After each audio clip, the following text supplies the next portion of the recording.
The year 2000 started off happily enough. But behind the cheers, a huge crisis loomed, one that threatened the whole world. It was the Y2K problem. Computers had filled every corner of our modern society. They were in washing machines, electric kettles, and other familiar electric home appliances. They were in mobile phones, too. Computers were everywhere.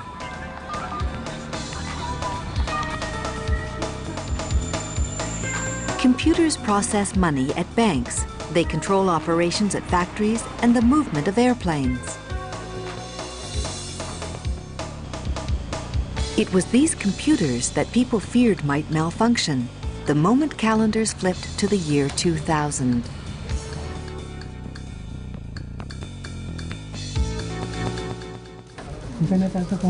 Such a situation would not only cause some inconveniences to ordinary people, but could also trigger serious accidents. As a result, companies and governments around the world scrambled in 1999 to get ready for 2000. Hundreds of thousands of programs were checked, one by one, and one line at a time, and revised where necessary. From New Year's Eve 1999 through New Year's Day 2000, large numbers of people stood ready at public utilities like power plants and telephone offices, just in case problems arose.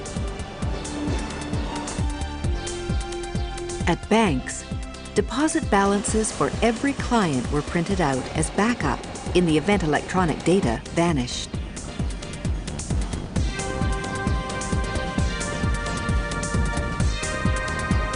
Wary of accidents attributed to computer glitches, airlines and train companies restricted activities as clock struck midnight.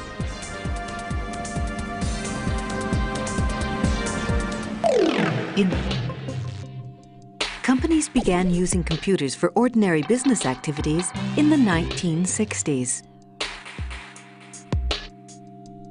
In those early days, computers had limited memory capability, and prices were extremely high, too.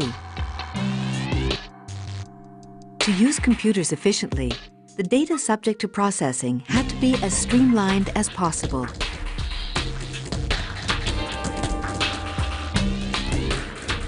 For this reason, programmers decided to cut the first two digits from the four-digit year. Later, many computers became able to work with four-digit years, but some computers still couldn't handle anything but the old two-digit format.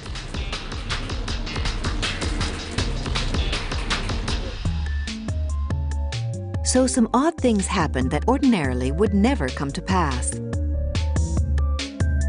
When a certain airline tried to order parts for the year 2000, the computer refused to process the necessary data.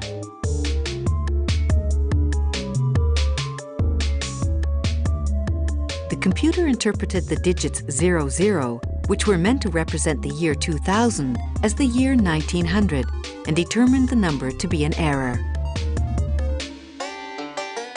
A similar situation occurred in the U.S. state of Maine. Computers at the Bureau of Motor Vehicles processed titles of ownership for 2000 model year cars as those for classic cars built in 1900.